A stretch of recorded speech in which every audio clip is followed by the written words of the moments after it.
الزمالك كسب يا كابتن طارق، عملنا رومونتادا ورجعنا، وزي ما انت قلت ان المباراه دي هتنقلنا لمرحله تانية، مرحله تانية مهمه. هتنقلنا لايه يا كابتن طارق؟ هتنقلنا لايه؟ برضه هي كونفدراليه، برضه هي كونفدراليه بلبن يا كابتن طارق. مرحله ايه اللي انت هتقول المباراه هتنقلنا حته تانية؟ حته تانية ايه؟ احنا برضه دخلنا الكونفدراليه، انتوا بتضحكوا علينا؟ ادينا عملنا رومنتادا وكسبنا المقاولين 6. ما عندناش حجه، ما عندناش حجه اللي احنا نعمل مع الاهلي والجلاشه. بس في كارثه يا كابتن طارق، الاهلي هيلاعبنا يوم الخميس، واي مباراه لينا مع الاهلي يوم الخميس بيتحط علينا. ده جمهور الاهلي من دلوقتي كاتب الدخله يوم الخميس، والقدر وقعنا اللي الاهلي لو فاز علينا هياخد الدوري. يعني الاحتفال احتمال يكون يوم الخميس، وانتوا كرهتونا في المباريات بتاعت الاهلي والزمالك بتاعت يوم الخميس، لان حتى جمهوركم بقى يتاثر بيها. انتوا بتخلوا الخميس بتاع جمهوركم الاريا الواقع، الاريا الواقع عندنا بسببكم، تتغلبوا الحزن يمسكنا، الاريا اللي يبقى واقع عندنا يوم الخميس. فارحمونا، عايزين نعطل الاهلي، عايزين نعطل الاهلي اللي هو ما ياخدش الدوري يوم الخميس على حسابنا احنا، لانها هتبقى فضيحه، هتبقى فضيحه. اول حاجه هيعملها هيغنوا لنا سطلانه، هيغنوا لنا سطلانه، وهتبقى ليله، وهتبقى ليله علينا. فبقول لعيبه الزمالك جمهوركم واثق فيكم، انتوا غلبتوا المقاولين 6 وغلبتوا فيوتشر الاوروبي النهارده وعملتوا رومنتادا وكسبتوا 3-2 وقلتوا زيزو راجل المباراه واحسن لعيب في مصر. عايزين بقى نشوف الكلام ده، عايزين نشوف الكلام ده يوم الخميس قدام الاهلي. الاهلي يوم الخميس ربنا يسترها. انا مش خايف غير من اغنيه سطلانه، لان حاسس ان اغنيه سطلانه معموله عشان خاطر يوم الخميس ده. الخميس اللي احنا كرهناه من قبل ما نلعب.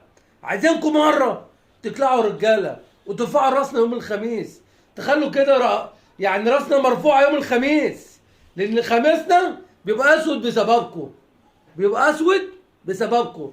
نفسنا نقول اللي احنا ايه، واحنا مشجعين نادي الزمالك يوم الخميس، مش تيجوا تبقى فضيحه يوم الخميس الجاي وانت لسه عامل لي دكر وفايز على المقاولين 6 وذليت انفاس المقاولين وغلبت فيوتشر النهارده. كابتن طارق يقول لك المباراه لازم نكسبها، هتنقلنا حته تانية. حته تانية ايه؟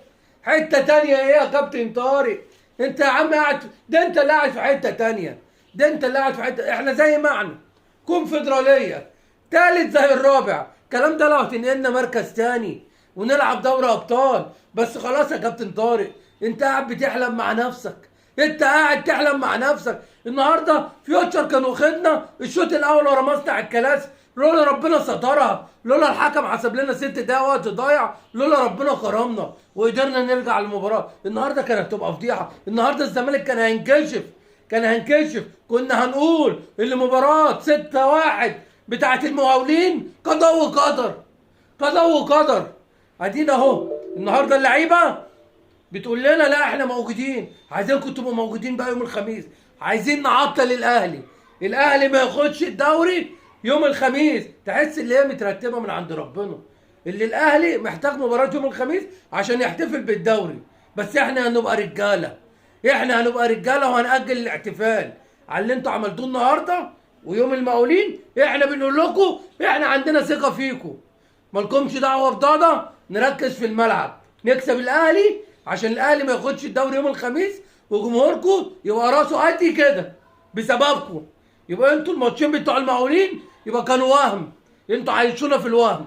احنا بنقول لكم احنا في ظهركم، نعطل الاهلي يوم الخميس عشان ما ياخدش، عشان الحفله كلها، حفله السنه دي كلها هتبقى علينا احنا يوم الخميس، علينا وعلى جمهوركم. وهتبقوا كالعاده بتعكننوا على جمهوركم، بتعكننوا على جمهوركم يوم الخميس. احنا بنقول لكم من دلوقتي شدوا حيلكم، شدوا حيلكم يا ابطال. الخميس مش هزار، المركز الثالث يا ابطال، اللي احنا نحافظ على المركز الثالث، يعني نحمد ربنا على كده. سلام عليكم.